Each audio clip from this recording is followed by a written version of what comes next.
Hello viewers, आपका हमारे channel पर स्वागत है। जो नए हैं वे चैनल को सब्सक्राइब कर बेल आइकन को प्रेस भी कर दें ताकि आपको नए वीडियो का नोटिफिकेशन मिल जाए। आज हम आपके लिए लाए हैं श्री हनुमान पोद्दार द्वारा लिखित पुस्तक शांति कैसे मिले। वीडियो को अंत तक जरूर देखें। नाम निष्ठा के 7 मुख्य भाव। सादर सप्रेम हरि स्मरण।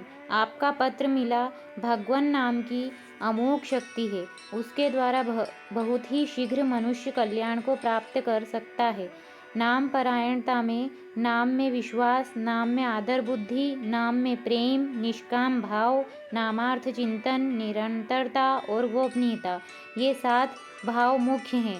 इन भावों से युक्त होकर नामाश्रय करने वाले पुरुषों को नाम के चमत्कार पूर्ण प्रभाव के शीघ्र दर्शन होते हैं। 1.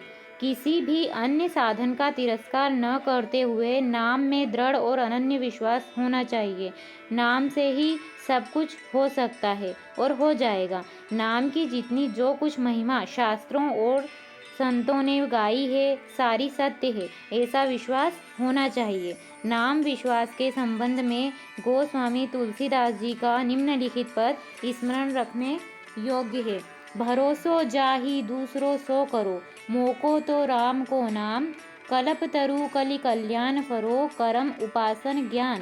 वेद मत सो सब भांति खरो, मोहि तो साबन के अंधही, जोई सूझत रंग हरो, चाटत रहो स्वान पातरी, जो कबहू न पेट भरो, सोही सुमिरत नाम सुधारस, पेखत परुसी धरो, स्वार्थ औ परमारथ हूँ, को नहीं कुंजरो नरो, सुनियत सेतु पयोधि पाषाणनी, करी कपि कटत तरो, प्रीति प्रतीति जहाँ जाकी, जहाँ ताको काज सरो, मेरे तो माए बाप दो आखर, हूँ शिशु अरनि अरो, शंकर साखी जो राखी, कहाँ कछु तो जरी जीह गरो, अपनो भलो राम नाम ही, ते तुलसी ही समझी परो।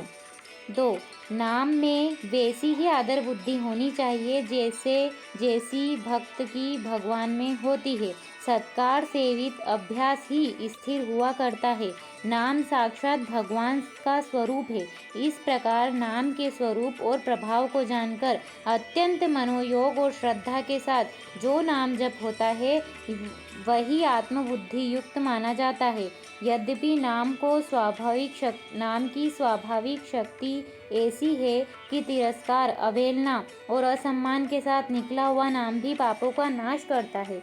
जैसे किसी भी प्रकार से स्पर्श हो जाने पर अग्नि ईंधन को जला ही देती है, तथापि आदर युक्त नाम जप की बड़ी महिमा है। नाम में प्रेम होना चाहिए। प्रेम का फल आनंद है। जिस वस्तु या व्यक्ति में हमारा अनुराग या प्रेम होता है, उसकी स्मृति आते ही चित्त आनंद से उत्फुल्ल हो जाता है। उसका नाम सुनने अथवा लिए जाने पर चित्त सागर में आनंद की तरंगें उठने लगती है। इसी प्रकार नाम में प्रेम होने पर एक एक नामोच्चारण में साधक को ऐसा अनुपम रस प्राप्त होता है कि वह उसी में तन्मय हो जाता है। फिर नाम को छोड़कर क्षण भर भी वह रह नहीं सकता।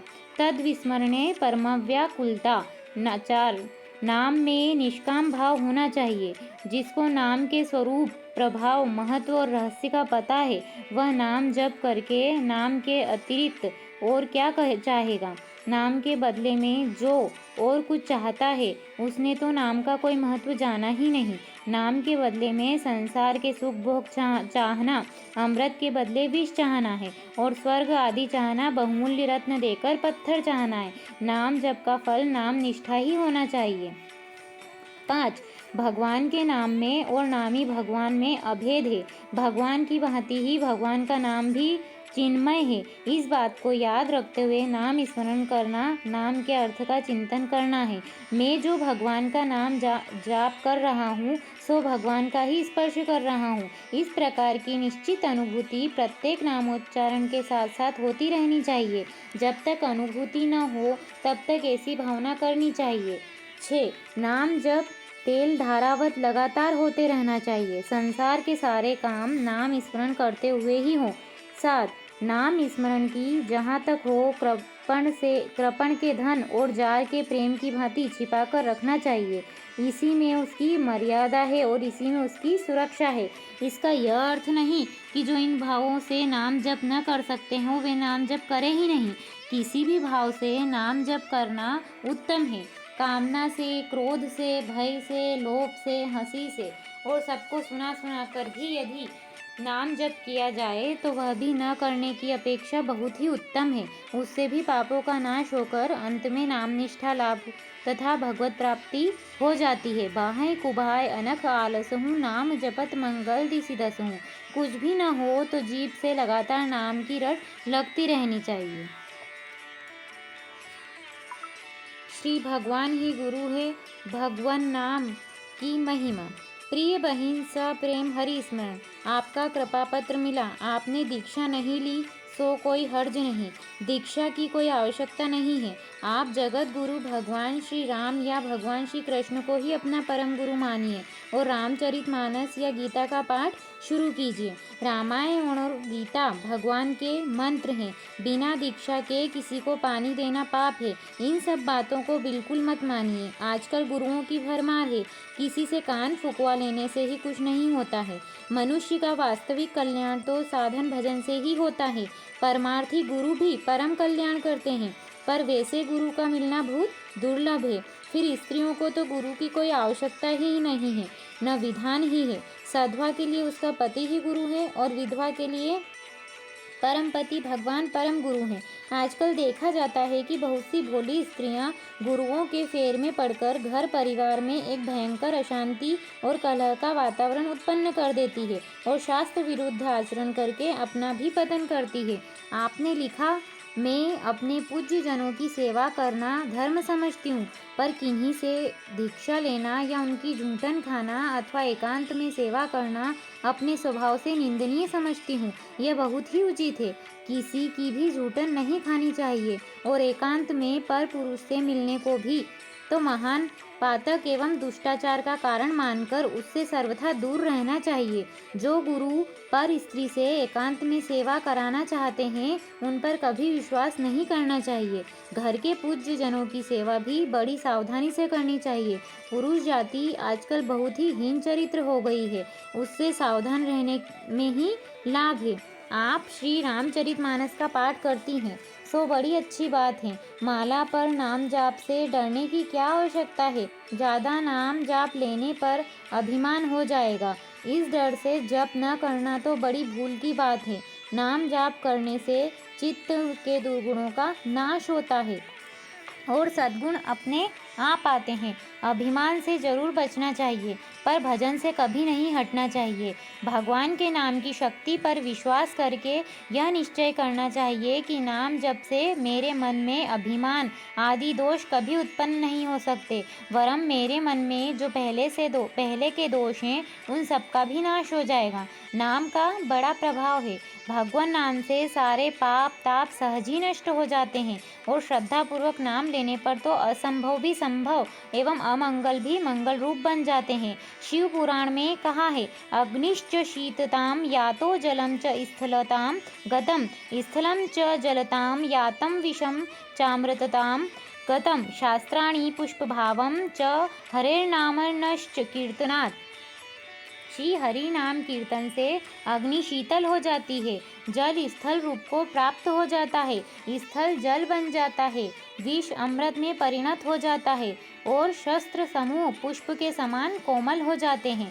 फिर कलयुग में तो भगवान का नाम ही जीव के लिए एक आधार है। हे हरि नाम को आधार ओ या कलिकाल नाहिन, रहो विधि व्यवहार, नारद आदि सुकादि शंकर कियो यहे विचार, सकल स्तुति दधि मथत पायो इतो यह घृत सार, दसहु दिशि गुण करम रोक्यो मीन को ज्यों जार, सुर हरि को भजन बलते मिट गयो भव भार, कलिजुग जोग न यज्ञ न ज्ञाना, एक आधार राम गुण गाना, कली नाम काम तरु राम को, दल निहार दारिद दुकाल दुख, दोष घोर घन घाम को, कृते यद ध्यायतो विष्णुं त्रेतायां यजतो मखे, द्वापरे परिचर्यायां कलौ तद्वरी कीर्ति नाथ कृतजुग त्रेताम द्वापराम पूजा मख अरु जोग जो गति होई सो कली हरि नाम ते पावही लोग। इन सब वचनों पर विश्वास करके भगवान नाम का जप अवश्य करना चाहिए।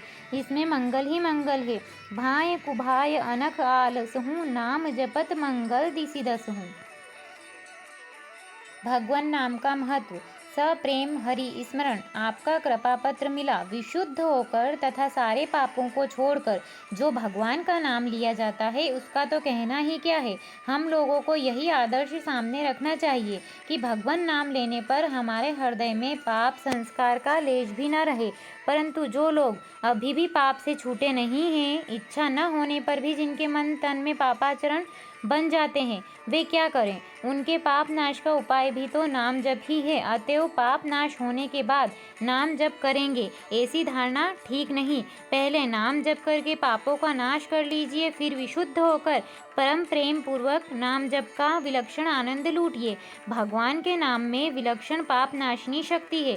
जिस किसी प्रकार भी भगवान के नाम का जीभ से स्पर्श हो जाना चाहिए, उससे पाप नाश होते हैं। स्कंद पुराण में आता है, हंसी से, भय से, क्रोध से, द्वेष से, काम से या स्नेह से किसी भी प्रकार से एक बार भगवान के नाम का उच्चारण पापों का नाश करने वाला होता है। श्रीमद् भागवत में कहा है, सांकेत्यम परिहास्यम वा स्तोभम हेलनमेव वा वैकुंठ नाम ग्रहण मशेमशा घ हरम विदुः। संकेत से, हास परिहास से, स्तोप से, अवहेलना से, किसी भी प्रकार से भी भगवान का नाम लेने पर पापों का नाश हो जाता है। यह उक्ति तो प्रसिद्ध ही। सकृदपि परिगीतम श्रद्धाया हेलया वा भृगुवर नरमात्रम तारयेत कृष्णाम। श्रद्धा से या अवहेलना से कोई मनुष्य एक बार भी श्री कृष्ण का नाम ले लेता है तो वह उसे तार देता है। जब परम साधन है। सप्रेम हरि स्मरण। पत्र मिला, उत्तर में कार्यवश विलंब हो ही जाता है, इसके लिए खेद नहीं मानना चाहिए। नित्य नियत पूर्ववत चल रहा है सो ठीक है, चलना ही चाहिए। आजकल आने जाने में बड़ी असुविधा है, अतः आना नहीं चाहिए। गायत्री और नाम का जप करते काफ़ी समय हो गया सो बड़ा अच्छा है, इससे बढ़कर और है ही क्या। साधन से कभी भी उबना नहीं चाहिए।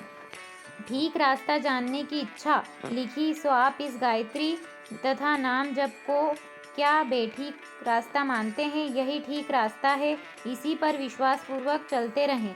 इस समय चाहे आपको इससे लाभ न दिखे, पर लाभ अवश्य हुआ है और होगा।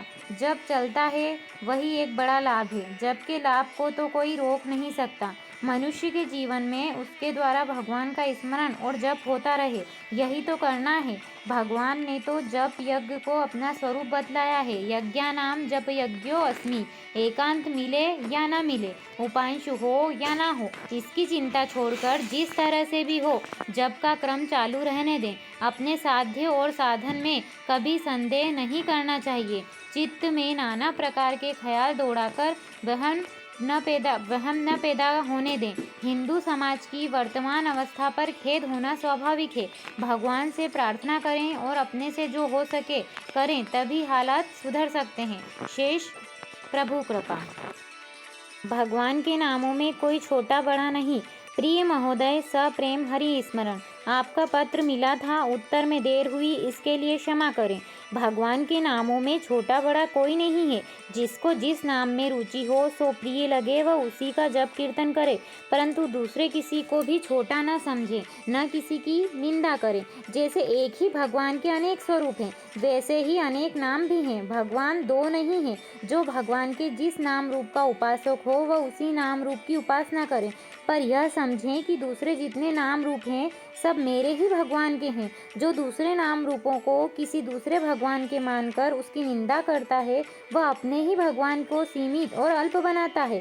श्री कृष्ण का उपासक यह माने कि श्री राम, विष्णु, शिव, गणेश, दुर्गा, सूर्य, मुसलमानों के अल्लाह, खुदा, ईसाइयों के परम पिता सब मेरे ही श्री कृष्ण के स्वरूप हैं और इन्हीं के नाम हैं। इसी प्रकार दूसरे नाम रूपों के उपासक भी माने। ऐसा मानने पर न तो अनन्यता में बाधा आती है, न संप्रदाय के नाम पर राग द्वेष बढ़ता है और न भगवान के नाम पर भगवान की अवज्ञा ही होती है। अतएव हम लोगों को चाहिए कि हम अपने इष्ट का नाम जप करें और दूसरे के इष्ट को भी अपने ही इष्ट का स्वरूप समझें, क्योंकि भगवान एक ही है। भव रोग की दवा। प्रिय महोदय, सप्रेम हरि स्मरण। पत्र मिला। शांति की प्राप्ति का सहज उपाय है भगवान को अपना परम सुहृद मानना और भगवान का सतत स्मरण करते रहना। भगवत कृपा पर विश्वास और भगवान का स्मरण, ये दो ऐसी रामबाण दवा है कि इनसे सारे भव रोगों का, सारे अशांति उपद्रव का सर्वथा नाश हो जाता है। आप इस दवा को आजमा कर देखिए। बुरे आचरणों को हटाने के लिए सत्संग का आश्रय लेना चाहिए, सदग्रंथों का अध्ययन करना चाहिए। विषय लोलुपता बढ़े ऐसे प्रत्येक प्रकार के संग से अपनी प्रत्येक इंद्रियों को बचाना चाहिए। जहाँ तक बने किसी की निंदा नहीं करनी चाहिए और न किसी से दोष रखना चाहिए तथा अपने आसपास तन मन धन जो कुछ भी है सबको भगवान का समझकर भगवान की सेवा में लगाना चाहिए। भगवान के लिए अभिमान छोड़ो। प्रिय महोदय, सप्रेम हरि स्मरण। आपका पत्र मिला। आपको भगवान के न मिलने का बड़ा दुख है, यह तो बड़ी अच्छी बात है, पर आप जो उन पर नाराज हैं और यह सोचते हैं कि इतना चाहने पर भी वे नहीं सुनते, तो फिर कोई उन्हें क्यों भजे, यह ठीक नहीं है। सच बताइए कि आपके मन में केवल उन्हीं की चाह है, क्या अन्य अन्य वस्तुओं की वासना रात दिन आपके मन में नहीं लहरा रही है? यदि है तो फिर आप उन्हें कैसे दोष दे सकते हैं? संसार की भी कोई दुर्लभ चीज तब तक नहीं मिलती जब तक उसके लिए अनन्य नहीं तो कम से कम मुख्य भाव से प्रयत्न नहीं किया जाता। फिर भगवान तो सर्वलोक महेश्वर हैं, सर्व शिरोमणि हैं, पर इनके लिए भी अनन्य भाव तो दूर रहा, मुख्य भाव भी तो नहीं है। हम तो इन्हें वैसे ही चाहते हैं जैसे घर में और भी बहुत सी छोटी बड़ी चीज़ों को चाहते हैं। बताइए यह सच है या नहीं? दूसरा कोई होता तो शायद आपकी बात सच भी मानता। मैं तो जानता हूँ कि आप रात दिन संसार के विभिन्न पदार्थों के पीछे परेशान रहते हैं।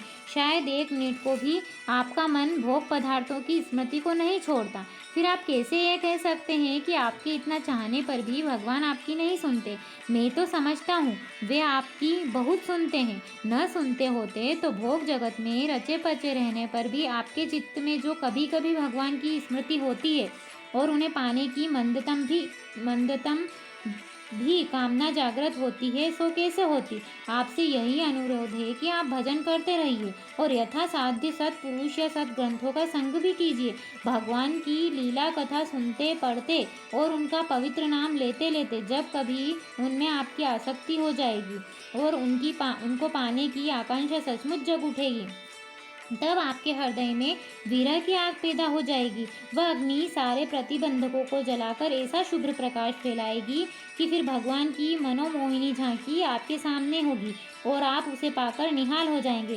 राम राम रटते रहो जब लग घट में प्राण, कबहू दीन दयाल के भनक पड़ेगी कान। दूसरी बात यह है कि भगवान की प्राप्ति असल में उनकी कृपा से ही होती है। मनुष्य को भजन करना चाहिए उनकी कृपा की अनुभूति के लिए ही। कहीं भी मन में अहंकार नहीं आना चाहिए। वैराग्य, ज्ञान और भक्ति का अहंकार भी बड़ा बाधक होता है। वज्र में भगवान के मधुर मिलन पर अभिमान करने वाली प्रधान गोपांगनाओं को अकेली छोड़कर भगवान इसलिए अंतर्ध्यान हो गए थे।